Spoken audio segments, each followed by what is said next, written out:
How to install an OzHitch off-road coupling. Tools required: 2x 19mm spanners, 4x 1/2 inch by 4 inch bolts with nylock nuts and a torque wrench. Step 1. Place the OzHitch coupling on your drawbar, ensuring the holes are aligned correctly.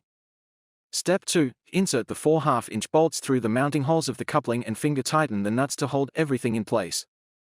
Step 3. Use the two 19mm spanners to evenly tighten the nuts.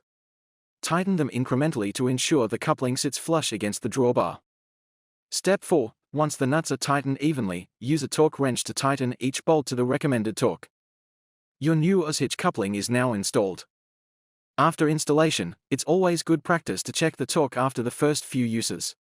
Thread locker is recommended if you'll be towing in rough conditions. Check the link in the description.